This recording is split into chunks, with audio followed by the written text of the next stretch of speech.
May I start? It's okay? So, my presentation is Fukushima nuclear power plant accident. My name is Osamu Kurihara, again, from Japan. Kamsahamnida. This time, I'm happy to thank you for giving me such a good opportunity to have a presentation for Fukushima accident. So one of the lessons learned, so as a documentarist, after accident, documentarists become very busy.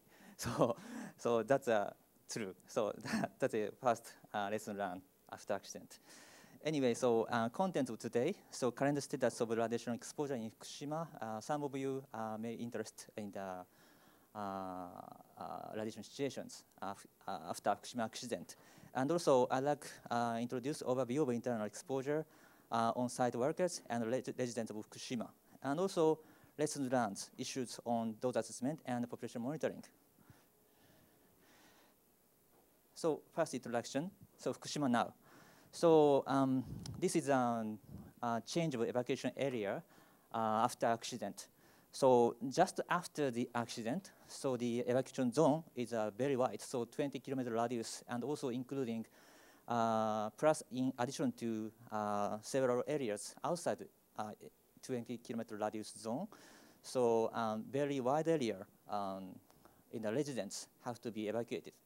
But in the recent evacuation area is very decreasing, such as like this, and then so Namie and Futaba and also Okuma, about 3 municipalities still evacuation zone, but other areas such as Itatebura and also Katsurao and such municipalities inside the 20-kilometer radius now evacuation order lift. So this is a kind of this communication study, D-Shuttle project. D-Shuttle is a person dosimeter, and then this is a picture of the dosimeters, and then this dosimeter, very low battery, very can be available for a long time without changing the battery. So the dosimeter can run about one year without changing the battery. So using this D-Shuttle dosimeter, many external measurements has been conducted by also normal people. So this is an example of the comparison of individual doses inside and outside of Fukushima, and also including Europe.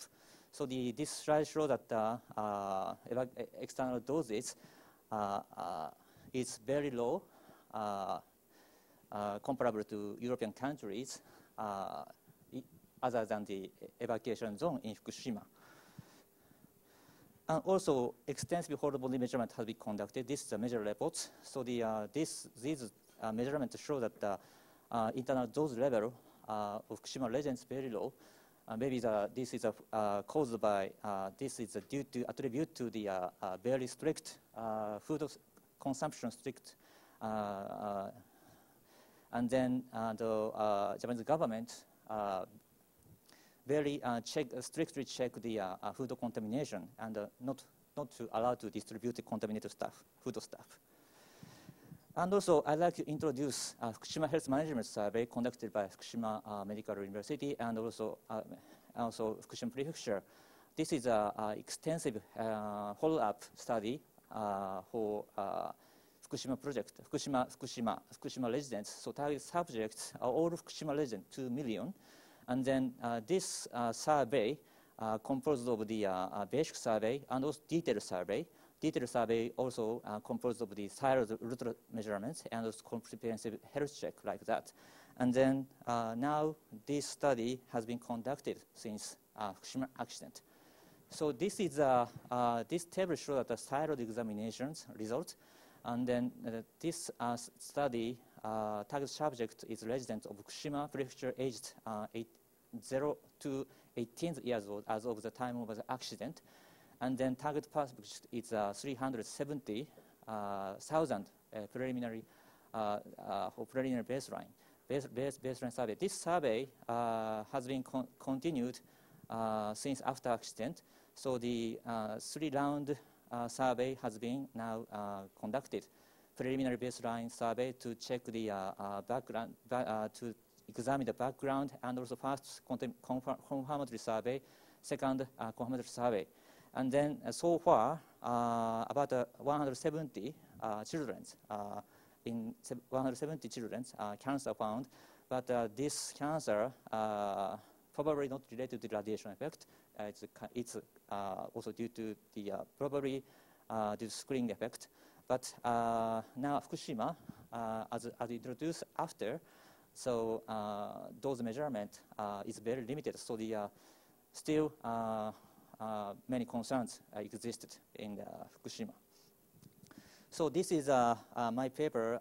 This is a review paper, external internal dose assessment of Fukushima residents. If you're interested, please check the from the website. And then about 60 papers I reviewed, and then in common result is among the Japanese experts is dose level is very low compared to Chernobyl accident, and then maybe the more or less comparable to exposure dose from natural radiation, but excluding that other. But in case of the silent doses, we have to consider about a very small organ dose. So the dose tend to increase. So this is also one remaining issue. And also uncertainty dose assessment is also remain the issues. Anyway, so I'd like to move on the on-site workers. So this is a current dose estimation result. And then so far, six workers exceeded 200 millisievert. That is designated as a temporary dose limit at the time of accident. And then 5 of 6 workers exceeded 200 millisievert only due to internal exposure, mainly from the iodine 131. And then result here, and then the maximum dose is about 700 millisievert as a result of the internal, external doses, but mainly internal doses.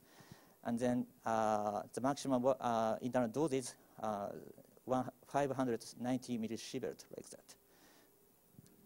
So unexpected situations. So immediately after the accident, maybe the you know that some machine and also big tsunami hit the Fukushima nuclear power plant accident and situation like that. So difficulty in the interior monitoring. So many whole body, many dosimeters TEPCO warned at that time, but these dosimeters lost by tsunami. And also those recording system was inoperable, and whole body counter, of course, they installed at that time before the accident, but whole body counter also couldn't be used. So difficulty in radiation protection measures also, there are a lot of difficulties. So shortly after the accident, Japan Atomic Energy Agency started internal exposure monitoring on-site workers by using mobile whole body units on March 2010 as Onahama town. So at that time, identifying radionuclides like that, so the including iodine 131. So they found the iodine 131 is a largest contributor to internal dose. However, as many lecture sets suggest, so the iodine 131 is a very short half-life. So we have to, they have to also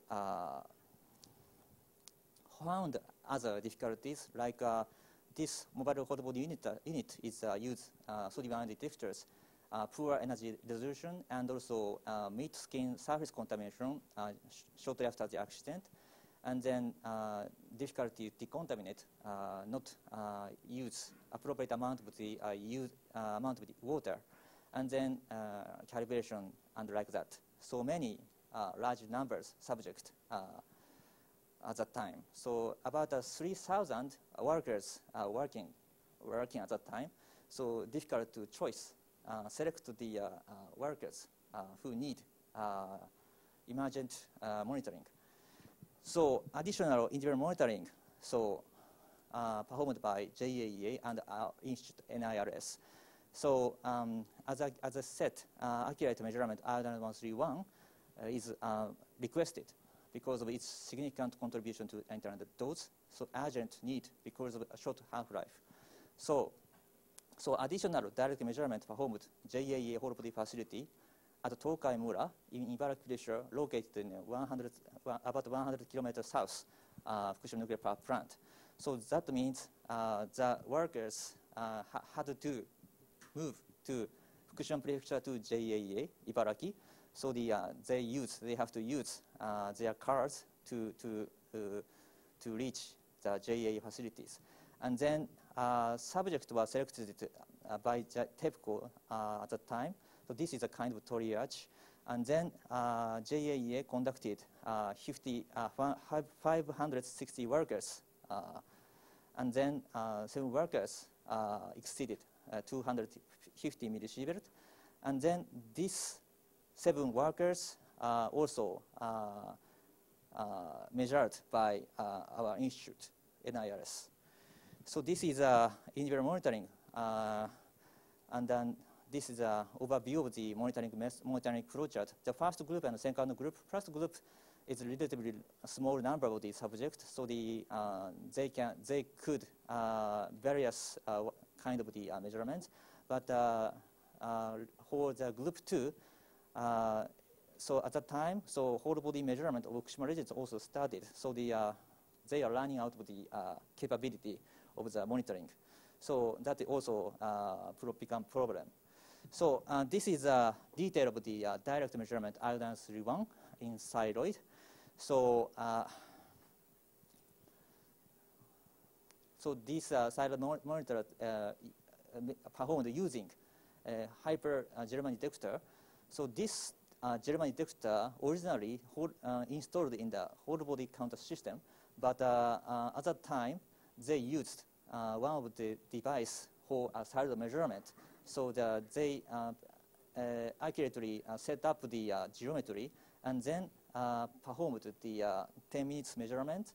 And then at the time, they evaluated the MDA 10 becquerel.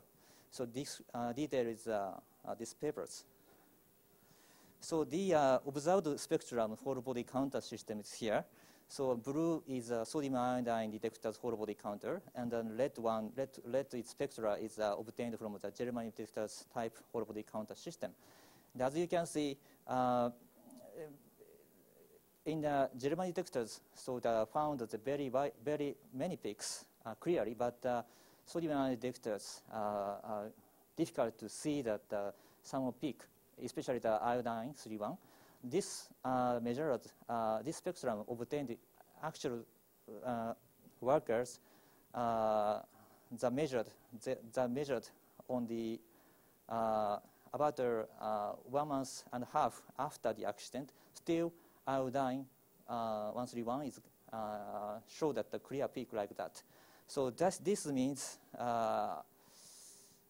the workers. The internal dose of workers are mainly from iodine 1. But we have to consider about the other iodine, especially iodine 132, iodine 131, 3. And Russian scientists, the papers suggest such a short half-life iodine other than iodine 131 will contribute 30 or 40% to total internal doses, thyroid doses. So here shows that the thyroid contents measured over the first group of the typical workers. Here the plot is a measurement value, and then so the measured value scattered like that. But I'd like you to show that this solid line and the dotted line is corresponding to the effective dose, 250 millisievert and 500 millisievert, 20 millisievert like that. So due to the half-life of the iodine 31, so if same measured value obtained, resulting dose is different, become different like that. So so that means, so if the measurement delayed, so the difficult to evaluate those lower than certain level like that. Anyway, this is data obtained from the TEFCO workers first group. So direct measurement by NIRS like that. So we use the German type child monitor to evaluate the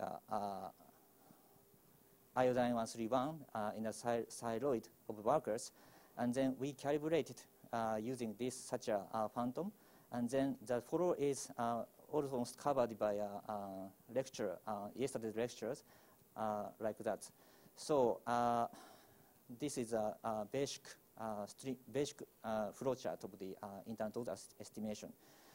But I forget to tell something. So because in Japanese regulations for workers, so regulation limit is based on the effective dose.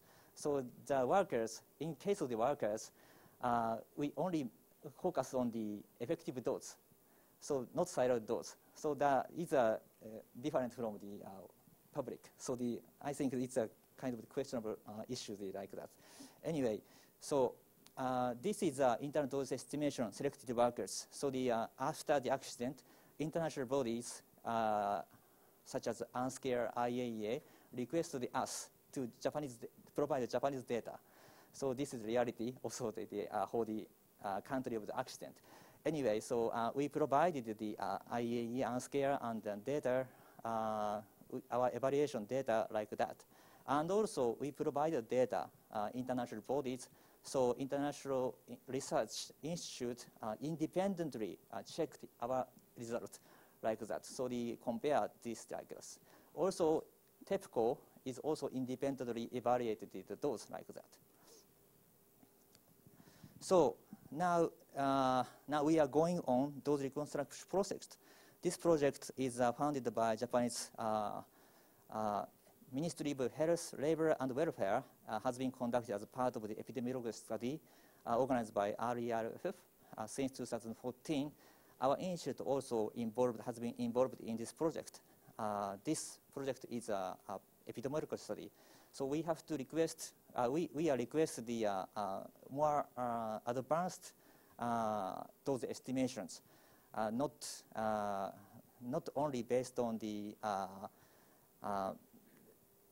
not necessarily based on the IHRP reference models. So the contents of here, internal dose. So we verify the measurement using the voxel phantom like that. And also some workers took a potassium iodine tablet, and we have to consider about the contribution of the effect. Because our dose estimation scenario for internal dose estimation is very conservative.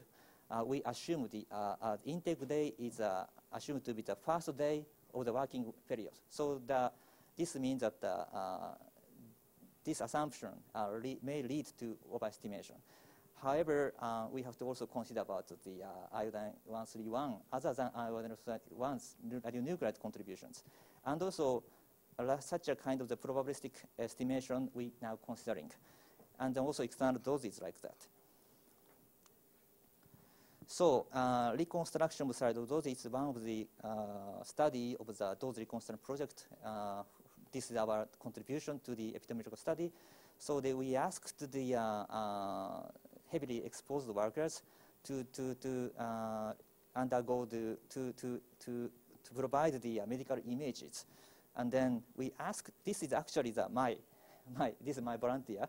This is my medical image. So the same thing we request the heavily exposed workers who followed by our institute. So here shows the medical MRI image, so that we identify the such a segmentation, and then creating the voxel phantom like that, and check the our evaluation is good or not at that time. So such a study is now ongoing. So resident of Fukushima. So this is a major thyroid dose measurement obtained after the accident. So now this is a major data set obtained after Fukushima accident. So as you can see, this is a screening survey by local emergency headquarters by Japanese government. So this campaign covered about 1,000 children under the 15 years old. So measuring place is Kawamata, Iwaki, Iitate. And however, this survey is a very kind of triage.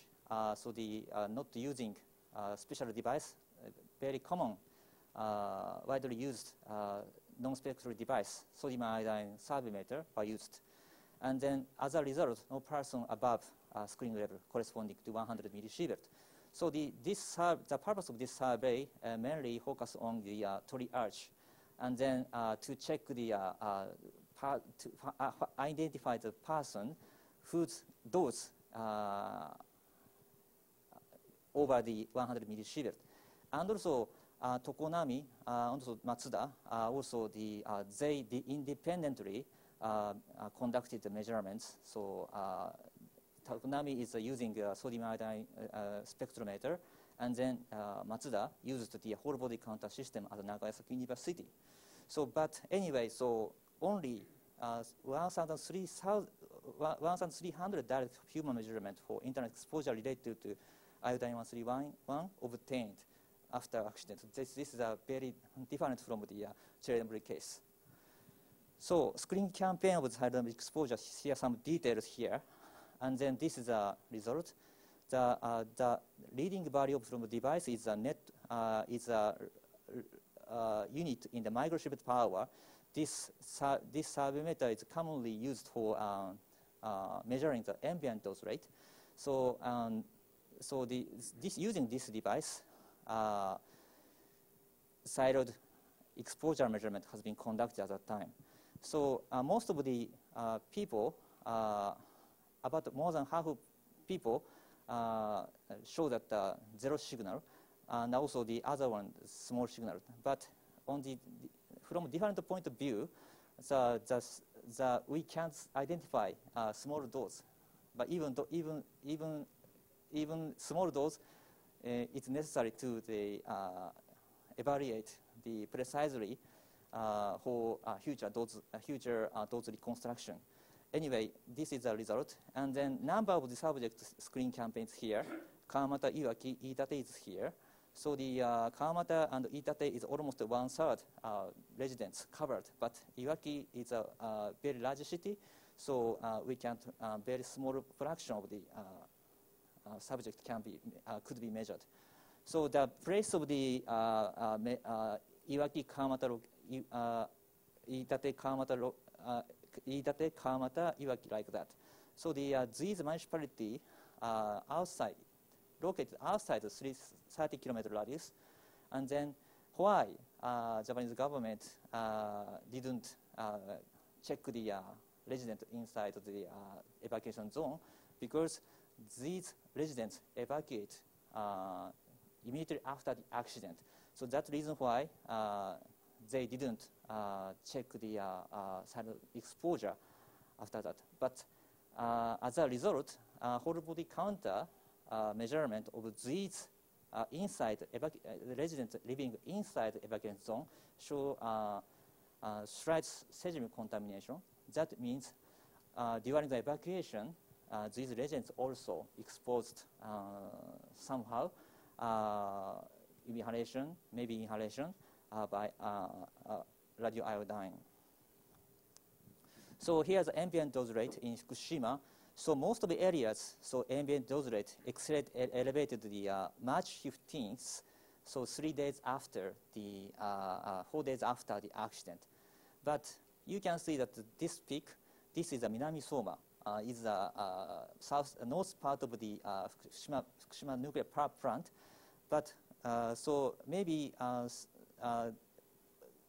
so the next day, so the first plume is released from north side along the seaside, and then so now our focus now we have to check residents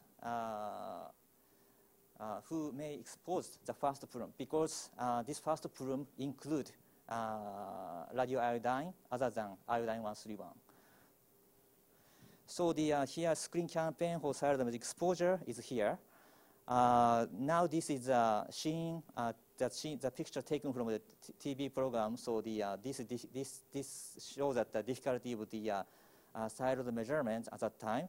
So the professor in charge of the screen campaign, university professor in charge of the screen campaign, really said, I really checked every place, but they found the so background level is very high, so difficult to find the measurement place, suitable place for thyroid screen campaign.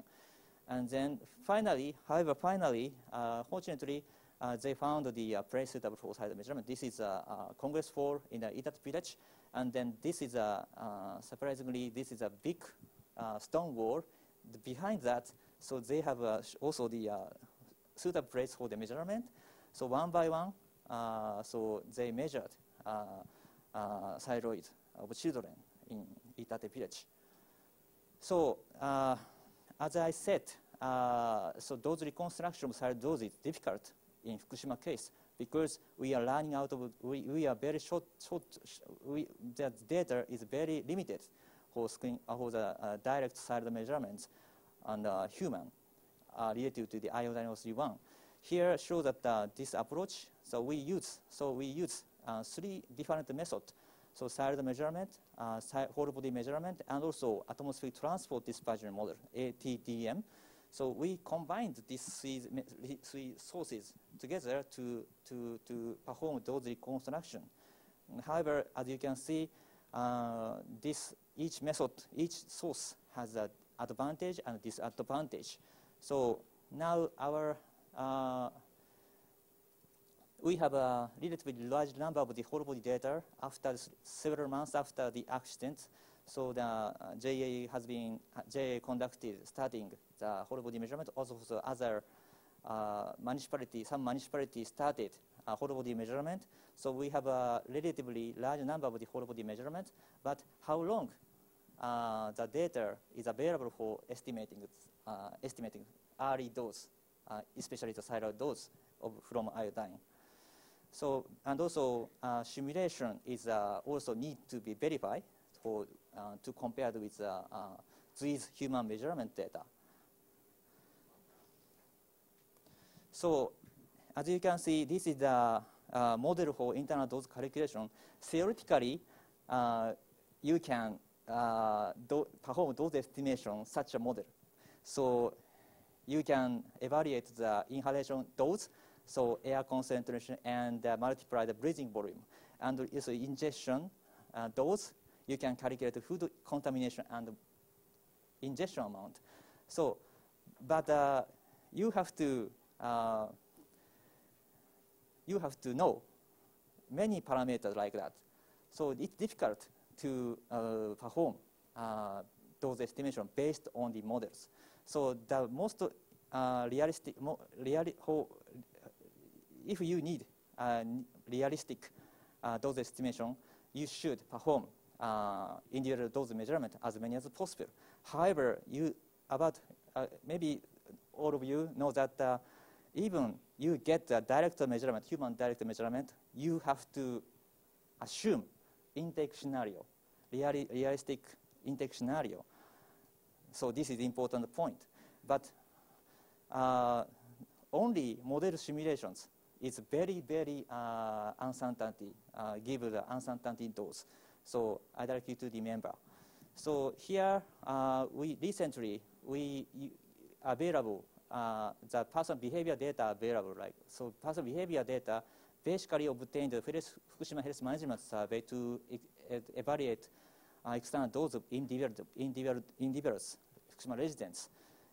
Here, the person data includes the history of the affair about the person during the 4 months after the accident. Such a flow chart, time chart, so so people request to write down place and also time. So that's just information provided, such an information sheet, and then Fukushima Medical University now use this data for external dose estimation. So far, about 400,000 data obtained. So we try to use this data for even also for internal dose estimation. So now we get some data of this kind of data. So anyway, so side dose from screen campaign is, as I show previous slide, so the dose is very low, and then about half of the subject we can't identify the dose, so zero dose. But zero dose is exactly zero, not exactly zero dose, but we can't identify small dose like that. So this is so depend on the intake scenario that the desired dose is changed. Of course, you know that. So now we try to more realistic individual dose based on the personal behavior data. So this is the one of the example of the fair about the subject of screen campaign. We got about 300 subjects of screen campaign of side exposure. So the measurement place is Kawamata, Iitate, Iwaki, and then blue and red and green areas. And also this chart is also the time series of the fair about the subject. So the based from the questionnaire behavior data. So as you can see, some of people moved other municipality. This means that some people voluntarily evacuated somehow. Anyway, so such a fact may also contribute a smaller dose of the children. So anyway, so whole body measurement, NIRS and JAEA. So 3 months after, Fukushima Prefecture finally request us to check the internal contamination level of the Fukushima residents. So firstly, we conducted, and also JAEA then conducted. So the now, but our measurement is very limited, but because we have to also consider this our measurement is performed by a pilot survey to scientific basis, and then we perform the urinary analysis and also side measurements. But nobody showed that iodine contamination in the thyroid. So anyway, so this is a early whole body measurement by JAEA and NIRS. So our first paper is published in Health Physics Journal and then covered, and our figure is put on the covered Health Physics Journal. And then this early whole body measurement of residents living near the Fukushima nuclear power plant, and then this is an evacuation zone. So the this is a configuration of the subject, gender, and also age. So deriving the intake ratio, at that time of whole body measurement, iodine had gone. So we couldn't find iodine anymore. So we have to derive intake ratio. How to do that? So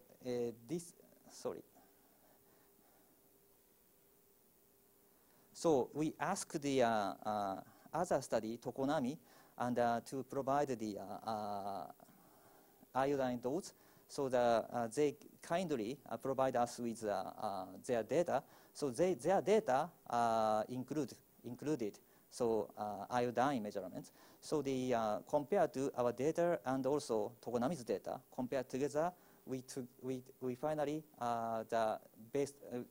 derived the intake ratio on the assumption of the same ratio iodine and cesium inhaled our subject and also subject of Tokonami. And then this is a result of the here. So the intake ratio is about 4 or 5, like that. But such a evaluation is not realistic, not perfect. So because we different people, so so there's a problem. So we have to still continue our study.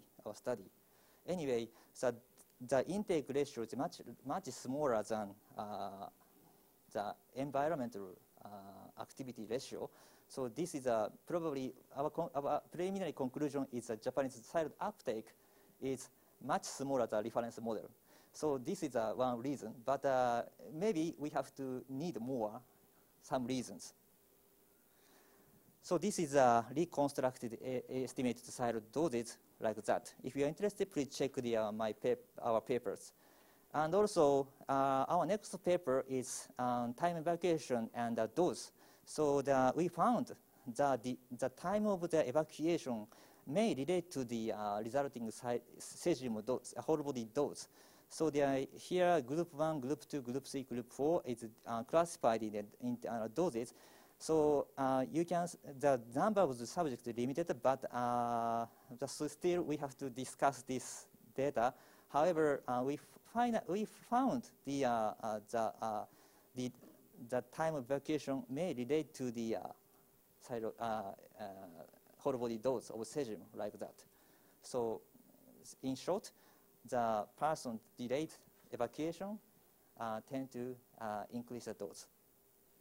Maybe the time of the exposure increasing. So this also interview about evacuation. This is difficult for large population, but these information are very resulting in the very important after the accident. Maybe so the episode is he saw the hydrogen explosion outdoor in so the leader see that explosion. That means he somehow stayed near the plant. Anyway, and also regarding the occupation, he or she have to do support the residents to evacuation. So that's the reason why they are those relatively high. So maybe such information is important. And also whole body measurement by JAA. This is measurements conducted as a part of risk communication. So, but these data also become important for the future data dose reconstruction. So intake scenario is commonly set here.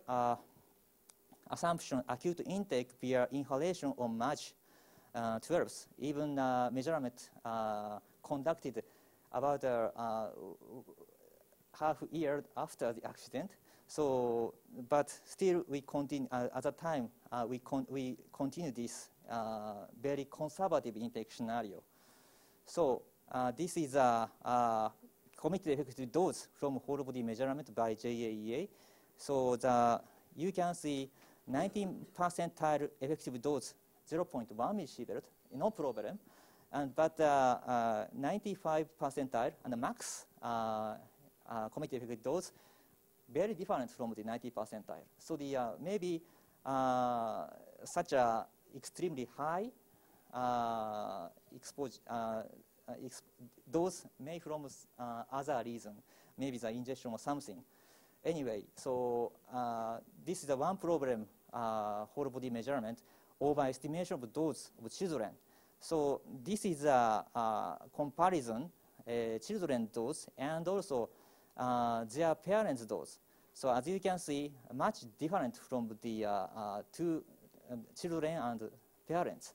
So children's dose much higher than parents.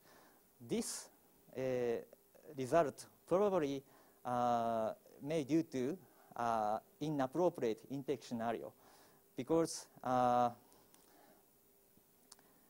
so in case of cesium, dose coefficient not different from among the adult and children, but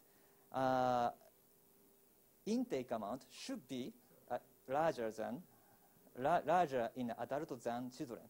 So that should result in dose should be larger in adult than children. However, this result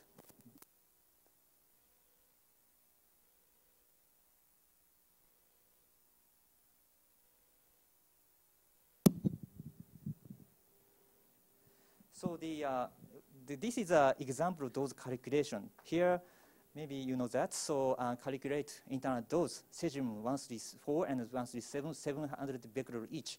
This is mostly a limit MDA of the whole body after Fukushima accident detected for 10 years old on 300 days after intake. The result, the calculation is like that, 0.83 millisievert. When the same cesium contents is detected for adult and 5 years old person is here, like this. So maybe similar situation experienced in a whole body measurement after Fukushima. So here the retention curve of the different ages. So you can see very small fraction exists from the ICRP bioquantity model calculations here.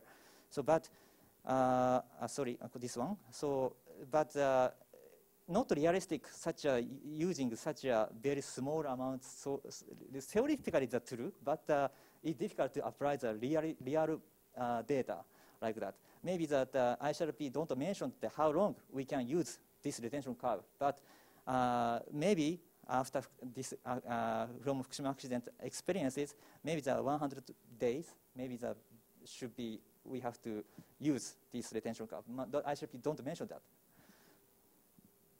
So this is the result of the dose estimation by NIRS. So the now, fortunately, our estimation is not so high.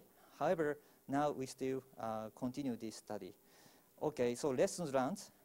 So I put on my message from this slide, on this slide. So this is very simple. The early phase after nuclear accident disaster is the most important for the latter dose reconstruction. This is important. So need to establish the most feasible and robust method for large population monitoring in each country.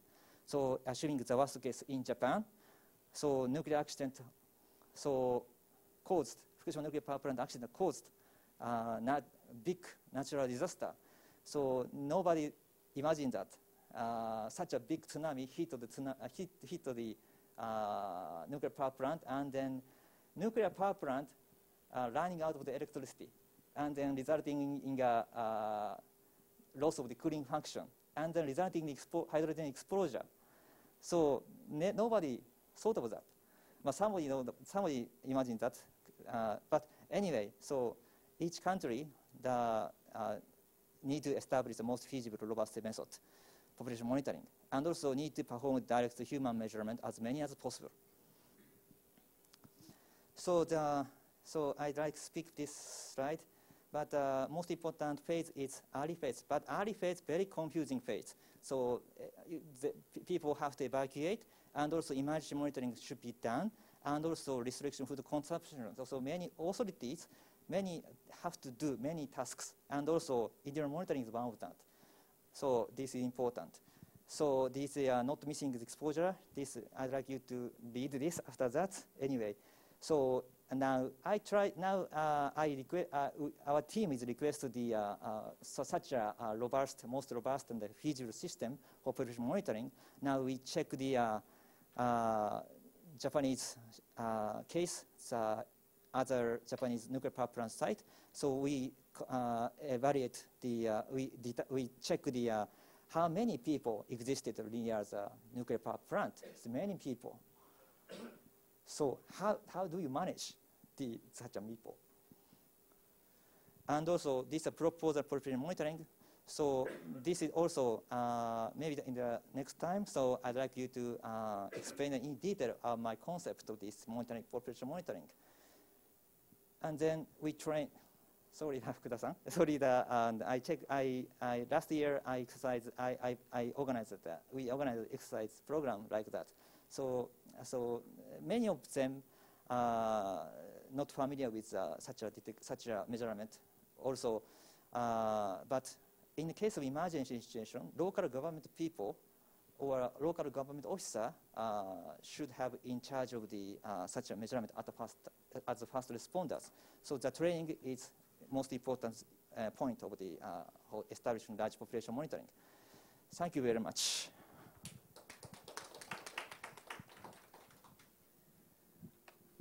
Any questions? Too many slides, so many. So sorry, I'm very talk fast. So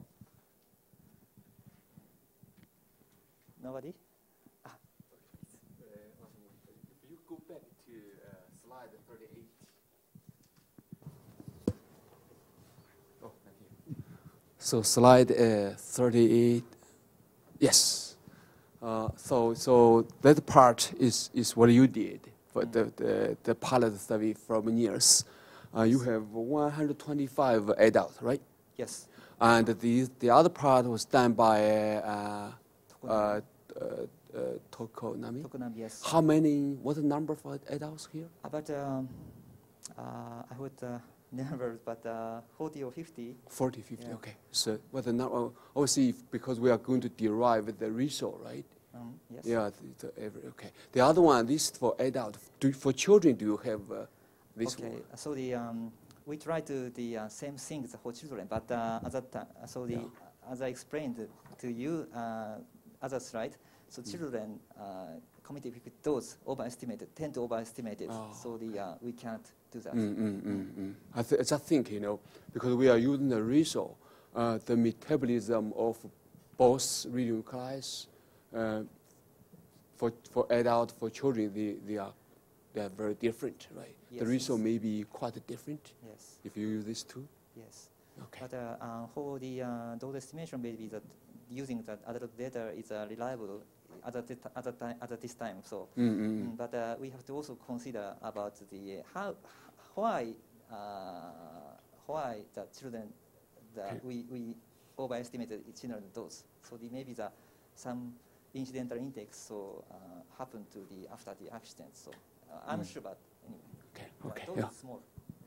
Thank you. Yeah.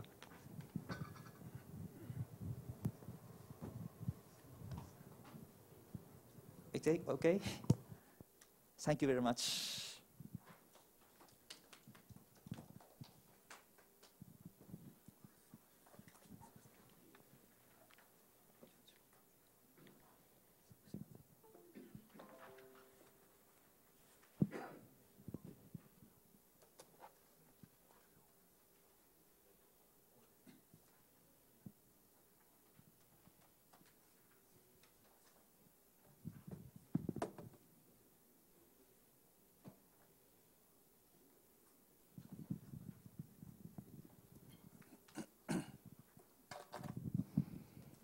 So I would like to introduce kind of terrorism. This is not accident. I would like to introduce 3 accidents and incidents. And one is very old accident. The information was provided by Professor Andrei Bushimanov, Institute of Biophysics, Moscow. Other 2 accidents was published by some international journal. That's why I can provide the information of this. Do you know what polonium is? Polonium is natural occurring extremely low level radioactive materials. Therefore, we have polonium-210 in our body, especially Japanese people and Korean people, because we eat a lot of fish. Therefore, we have we have certain level of polonium-210 in our body. And polonium-210 is occurring from uranium decay chain. And this was discovered by Marie Curie in 1988. And the problem is polonium-210 emit a kind of pure alpha emitter. It sometimes emits some gamma ray, but it's very rare. Usually, we cannot detect polonium-210 by GAGA GM counter. Here. And half-life is physical half-life is almost 3 to 4 months. Biological half-life is almost 2 months. So half-life is very not so long. What does it mean? If we kill somebody using polonium-210, and nobody realized this murder for 1 year, what happened? no scientific evidence because all of polonium is gone 3 months, 4 months later. Therefore, it's kind of perfect criminal.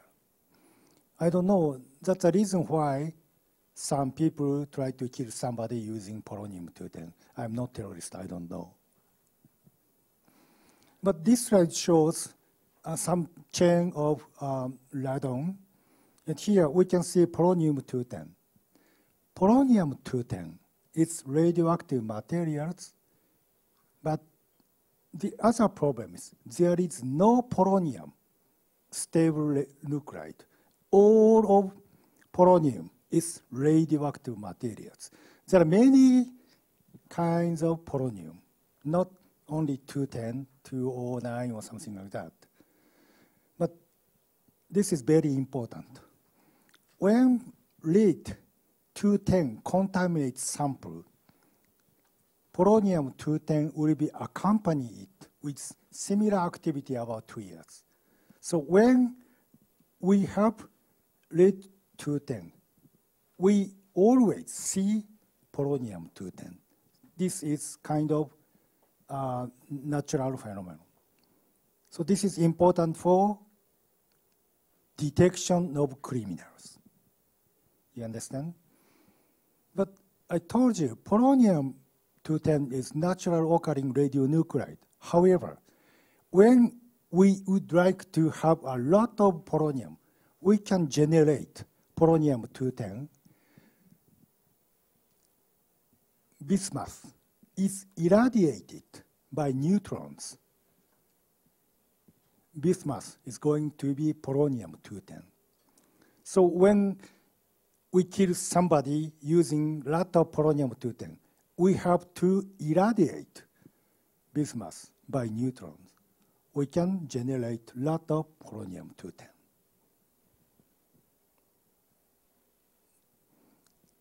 Just I told you there is no stable polonium. All of polonium is radioactive. And this is used in various industrial process. In Japan, we have very, very thin metal paper, like a gold. If they have statics, two paper stick each other. To remove this static, we use polonium-210.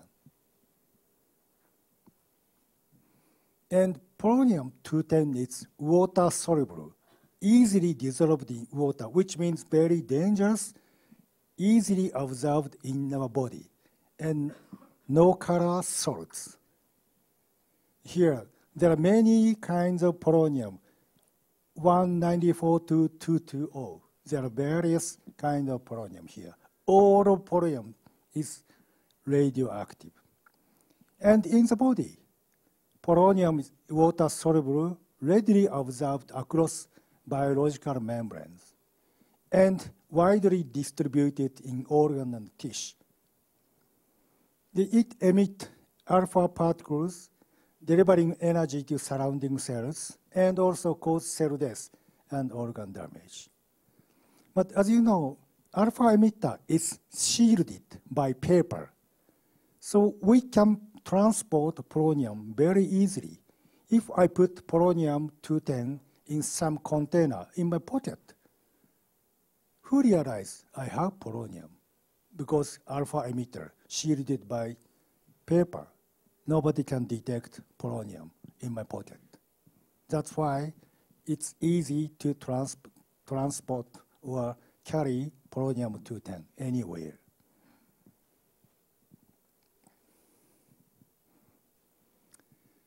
And also, it's indistinguishable for chemical toxin. If we ingest, we have a lot of polonium-210. Who can identify I was contaminated with polonium-210? Because it's not easy to detect alpha emitters, and there is no chemical or no stable polonium-210. And there is no stable polonium. And diagnosis, can be delayed. It's very difficult to provide diagnosis of internal contamination with polonium-210. And I told you it's very easy to transport safely without detection because it's alpha emitter.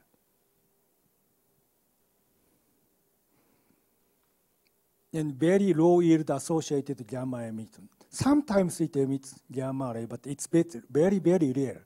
GM counter cannot detect polonium-210, even it emits gamma ray. And there is few reports polonium-210 poisoning in human beings.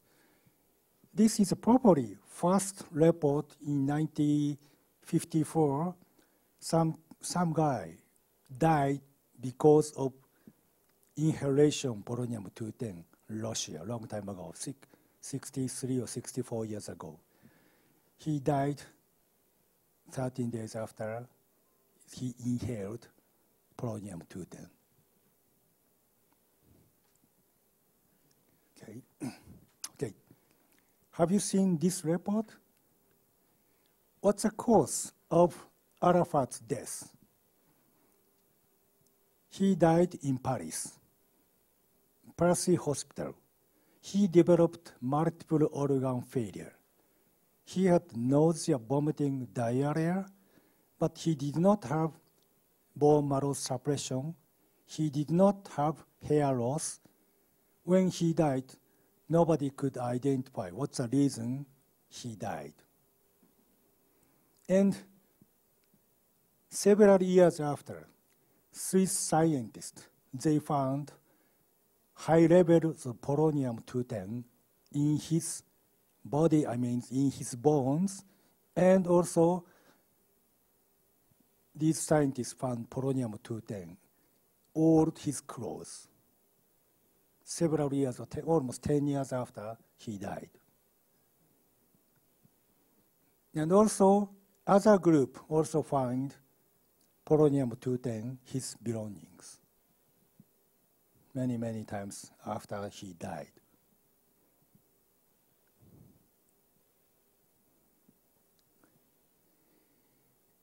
And this photo is wife of Mr. Arafat.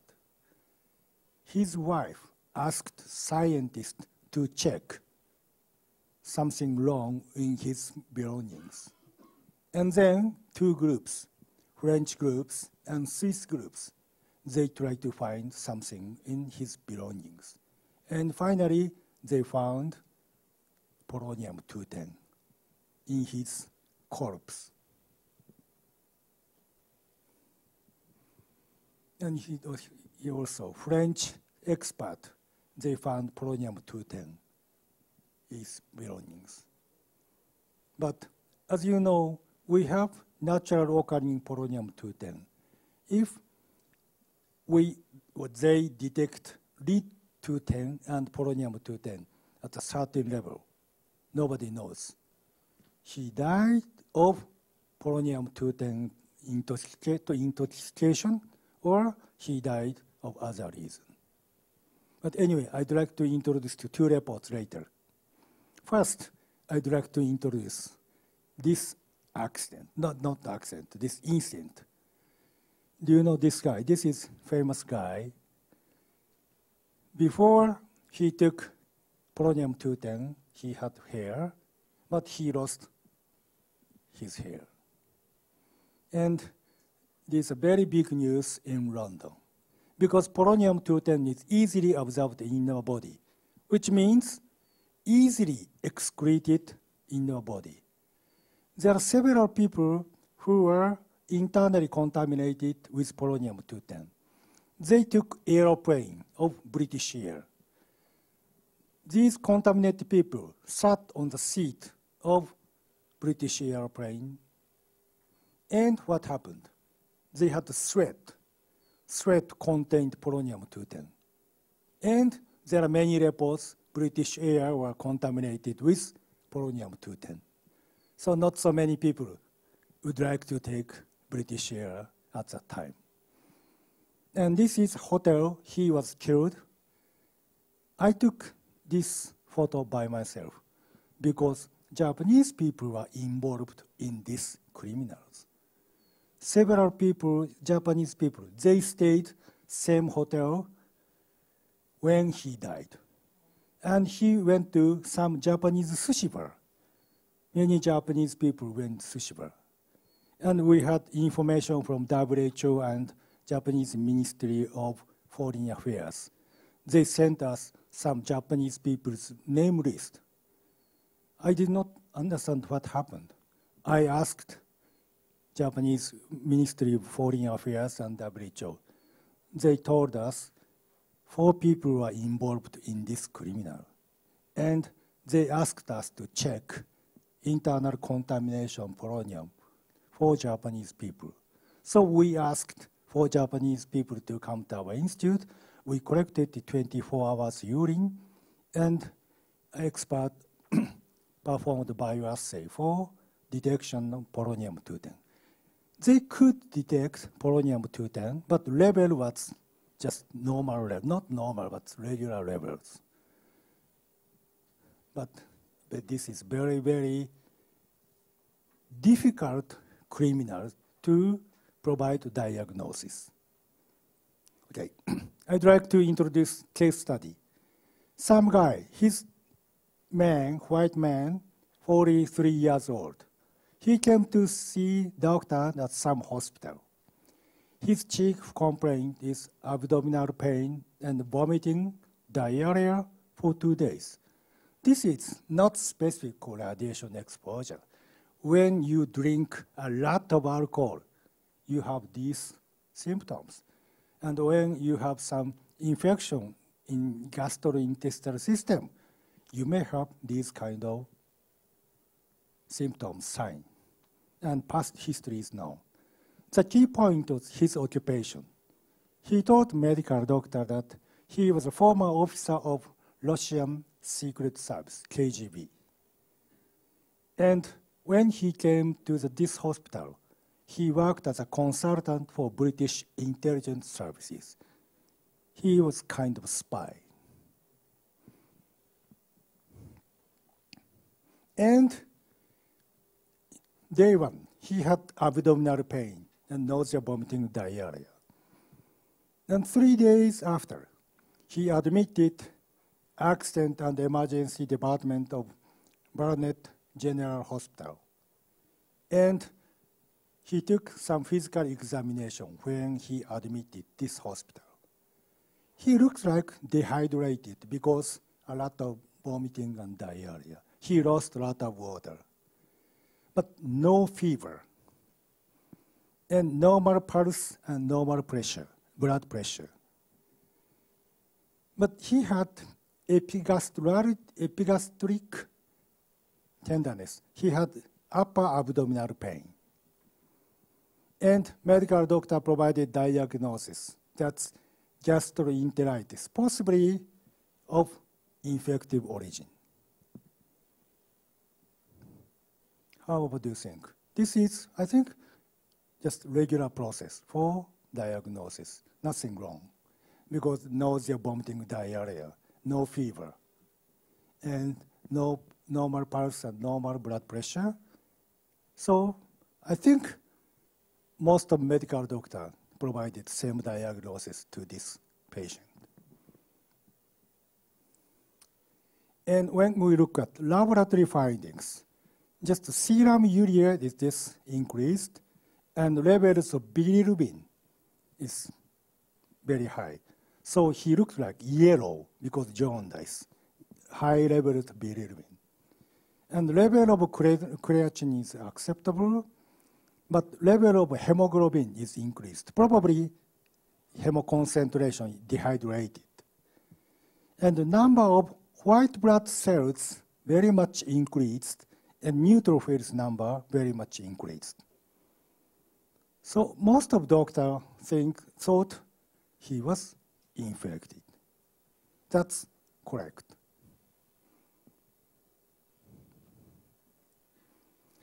And day 7, medical doctor found some Clostridium difficile toxin because medical doctor used this antibiotics. When we use some antibiotics, relatively some bacteria is growing. It's very reasonable. However, the patient told doctor he feared that he had been poisoned by something because he was a spy. And also, he saw some Russian guy a couple of days before he came to the hospital.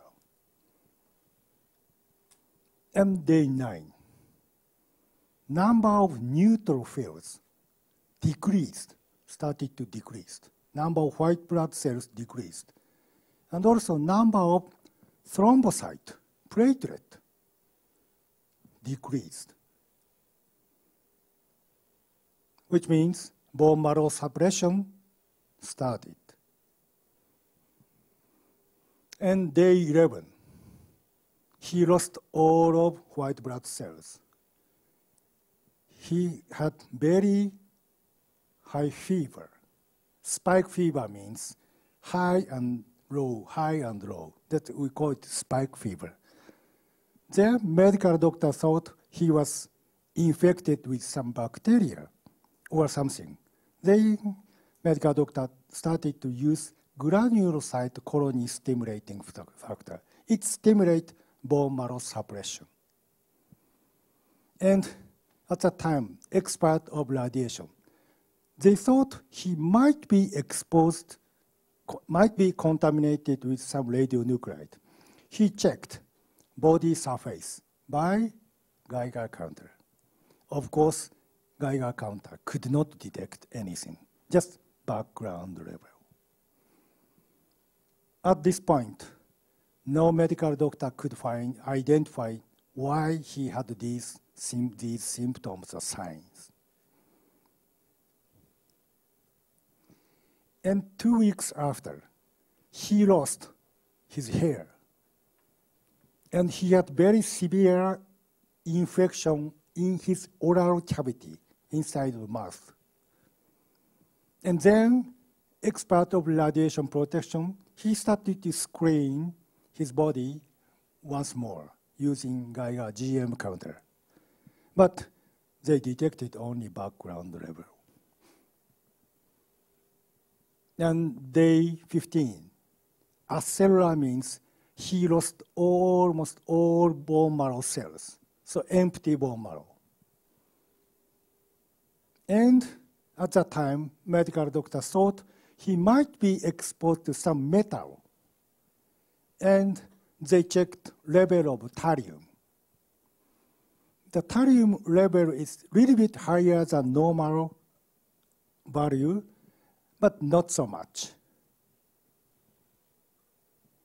And almost 2 to 3 weeks after, medical doctor could not identify why he had these kind of symptoms. The patient was transferred to hematology unit at University College London. And medical doctor thought he might be exposed, contaminated with thallium. That's why they started to use Prussian blue. However, Prussian blue did not affect any of his symptoms or signs. He had still jaundice, high level of bilirubin. He looked very yellow with normal liver function.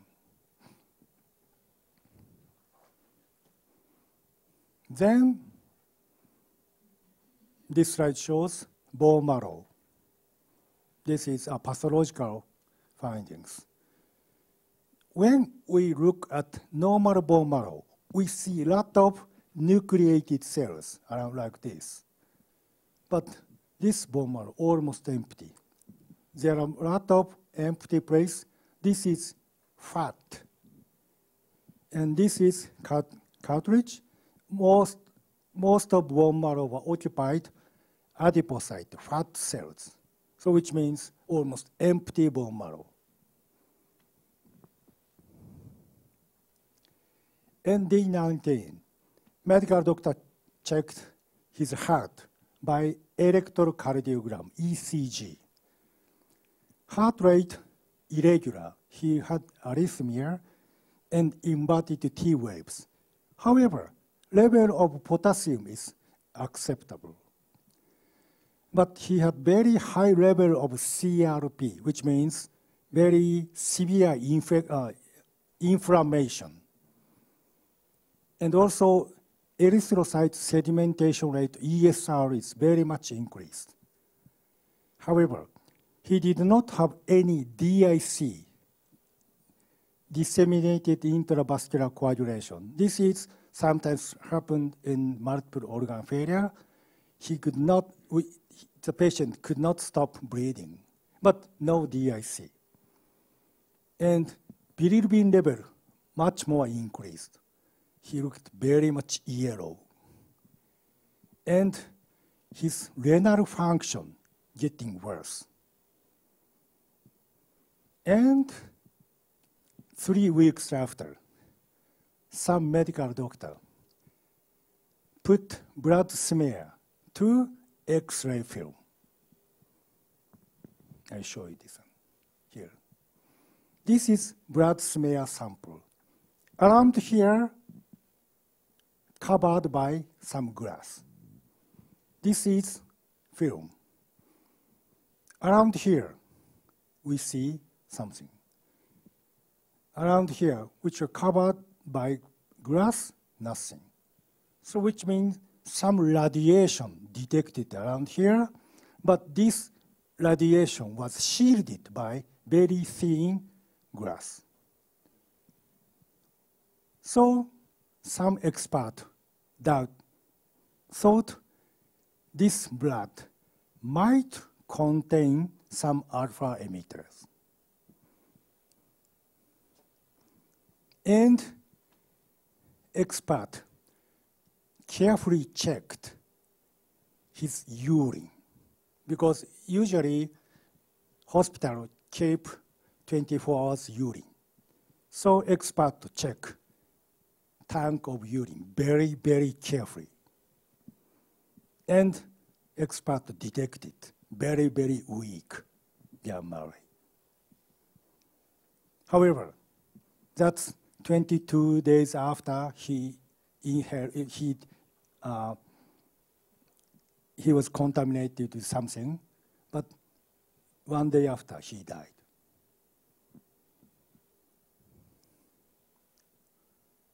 Okay, so this is clinical course of white blood cells, neutrophils, lymphocytes.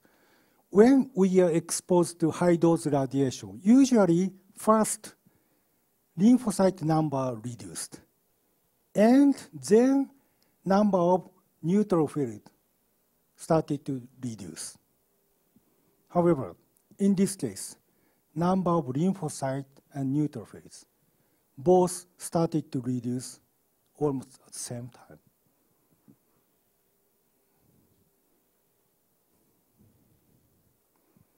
And this is normal value of neutrophils. So did you realize? Number of white blood cells first increased. So that's why medical doctor thought he was infected.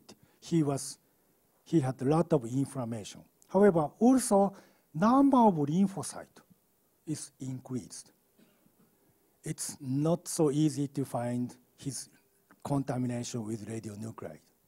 If number of lymphocytes decreased, number of white blood cells increased and then started to decrease, I can provide diagnosis. He might be exposed to radiation, but it's different, completely different.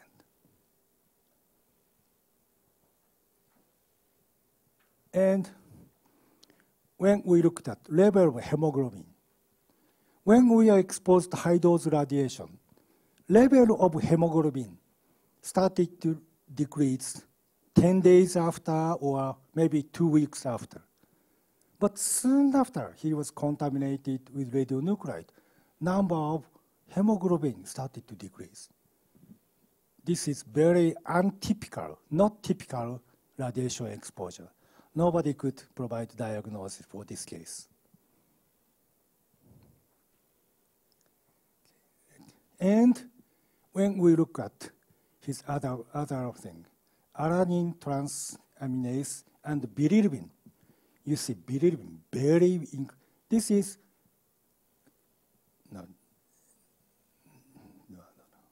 this is normal value of bilirubin.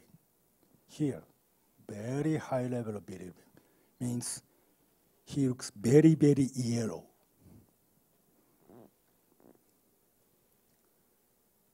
And finally, he died. And medical doctor performed autopsy. And he checked, medical doctor checked level of polonium in each organ around here.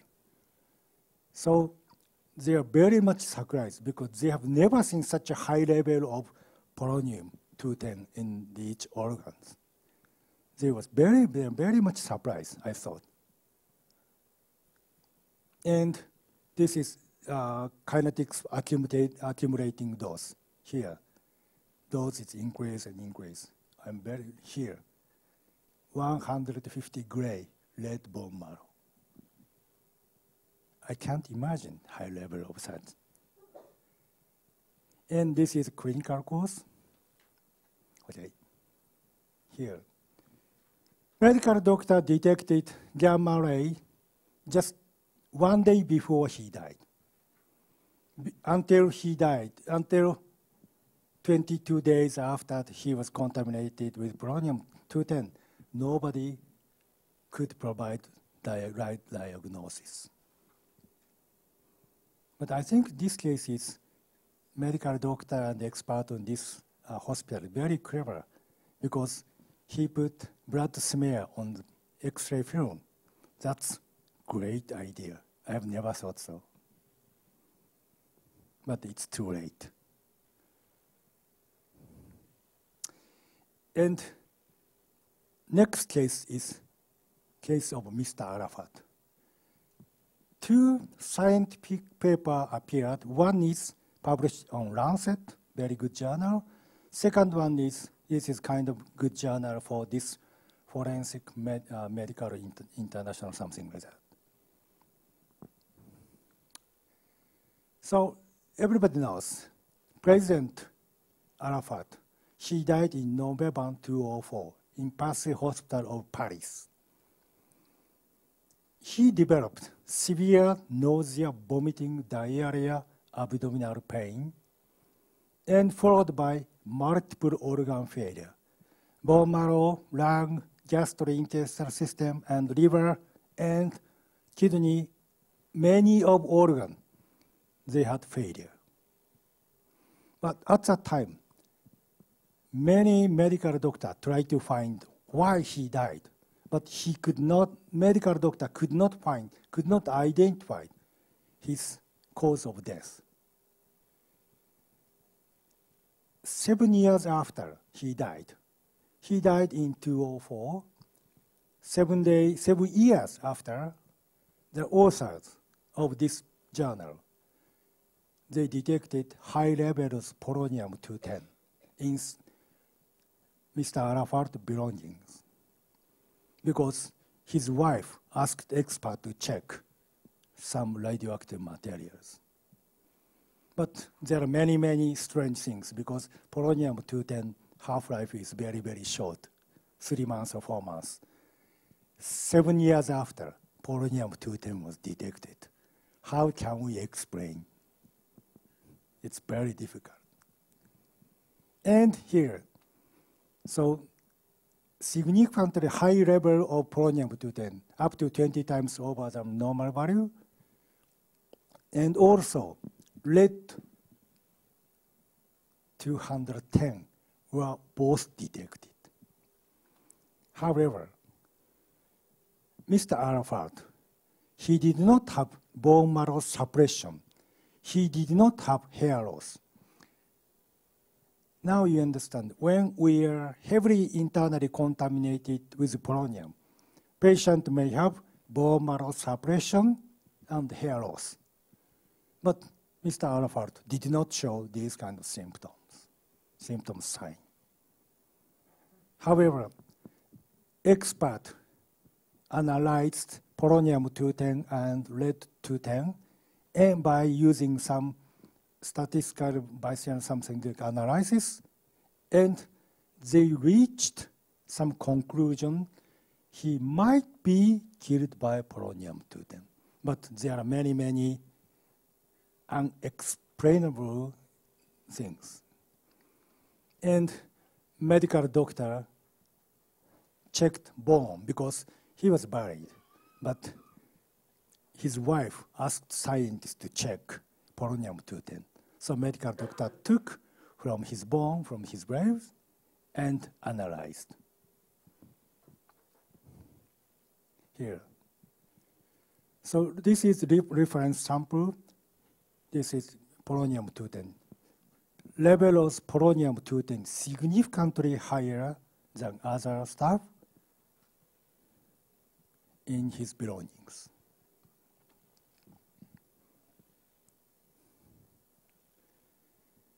And here also, yes, his iliac crest, very, very high around here. Medical doctor used some part of his bone, iliac bone around here. So they checked polonium level, polonium-210. Here, iliac bone significantly higher than other stuff, and also this is level of polonium-210, his bone from Mr. Arafat, significantly higher.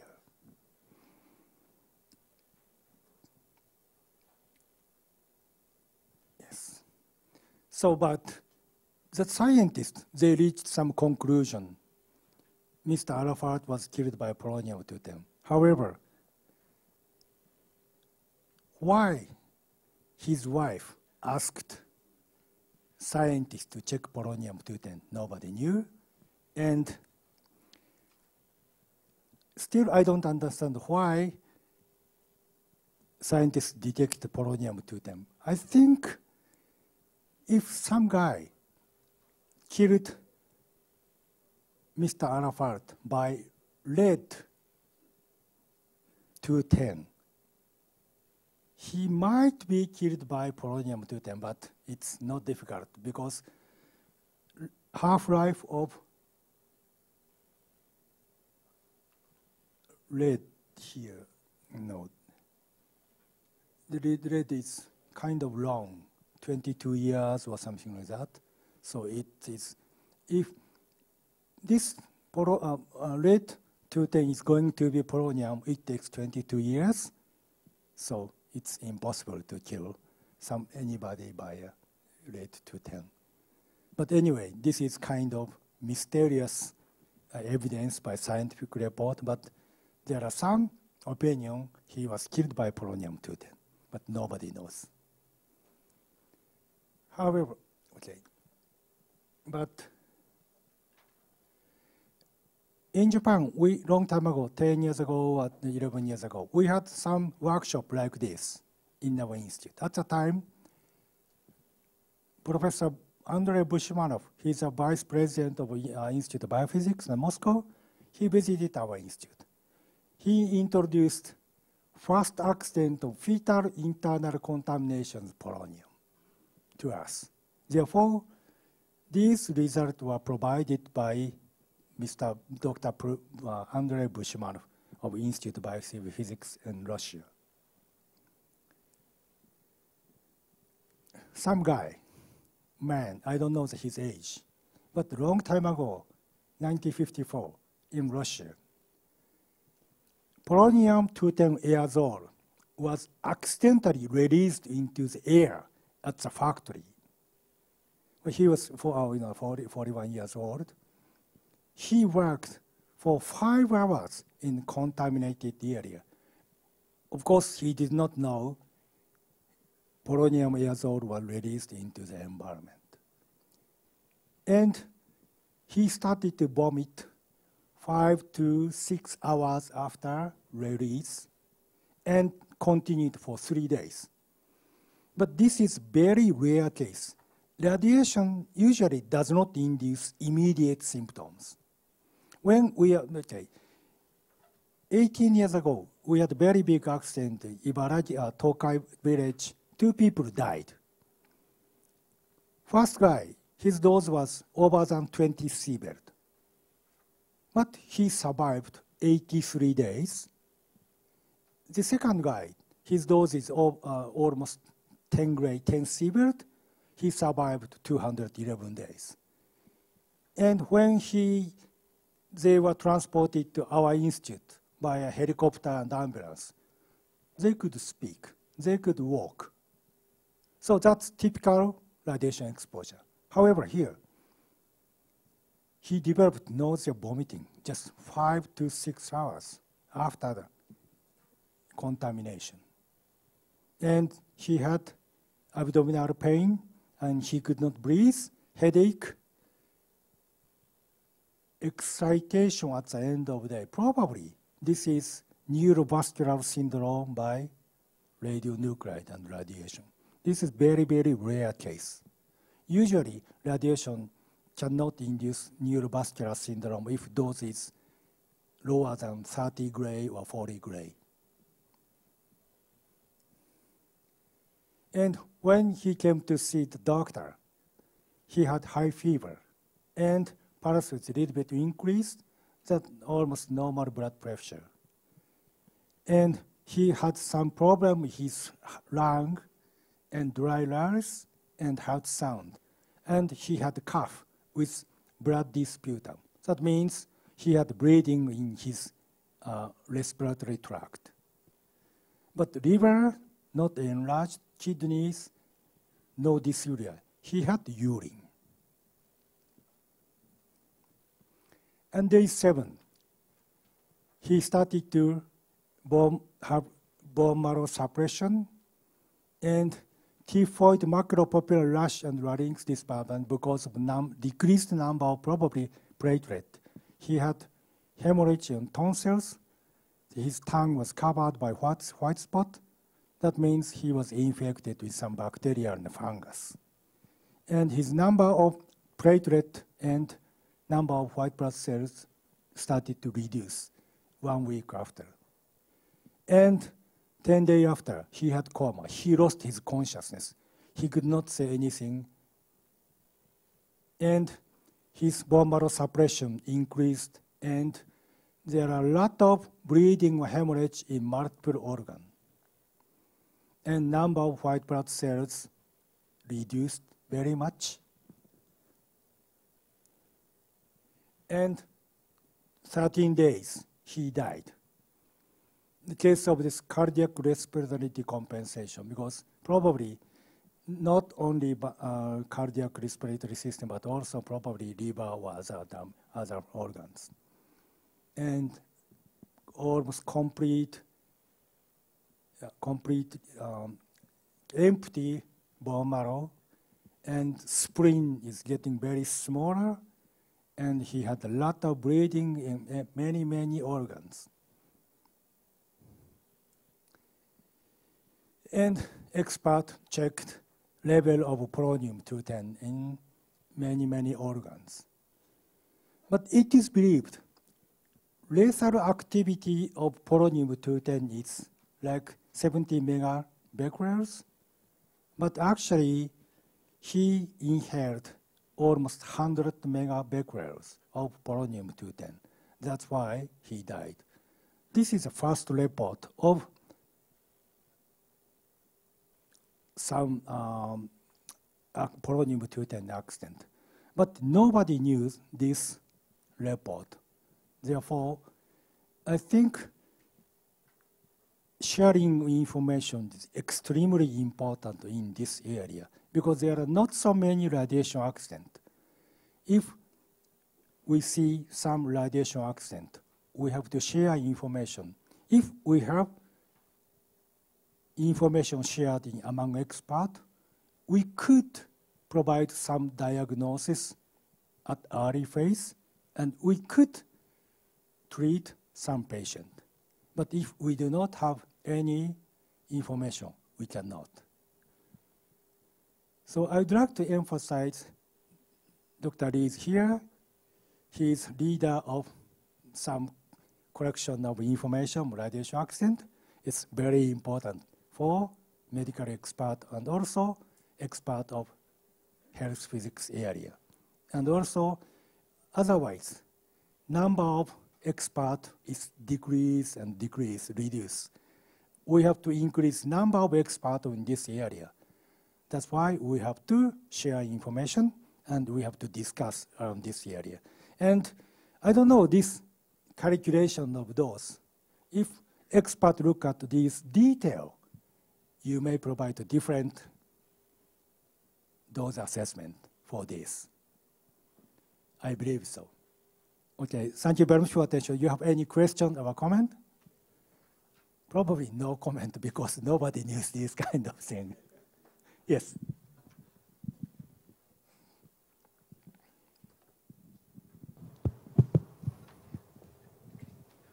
Thank you. I just want to add a little bit to support Dr. Akashi's question or suspect to the claim that Arafat died of polonium-210 poisoning. I have all the detailed data on from both sides.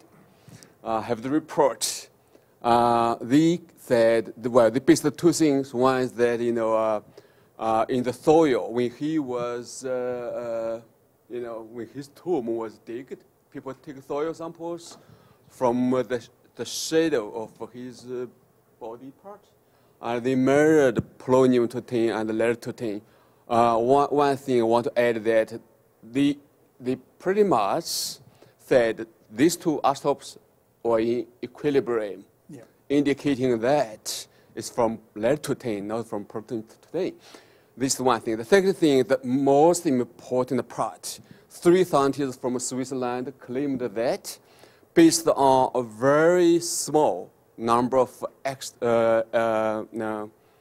evidence, which is actually one evidence.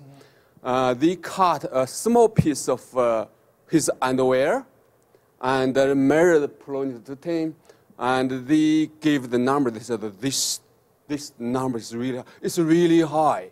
That one was too high actually for any people to explain. If you think his underwear, think this way, that it might be contaminated from urine stain, right?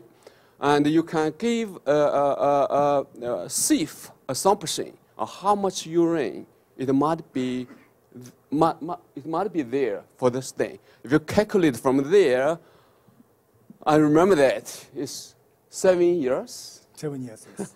That's 20. That was 20 plus half-lives. You calculate back, you will see how much polonium-210 should be there.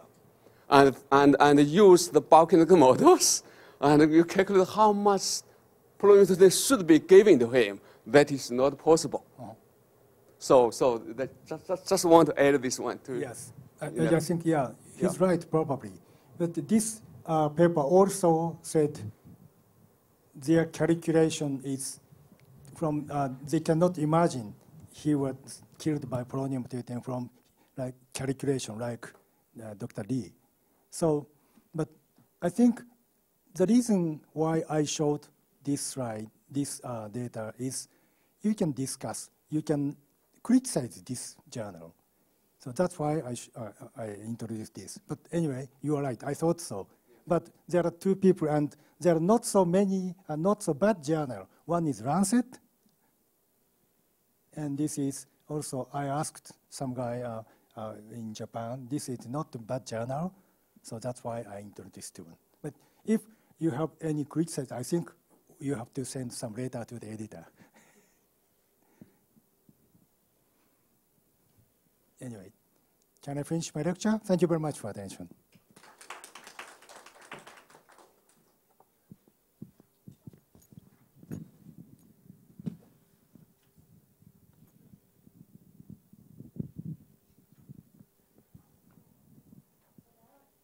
Great.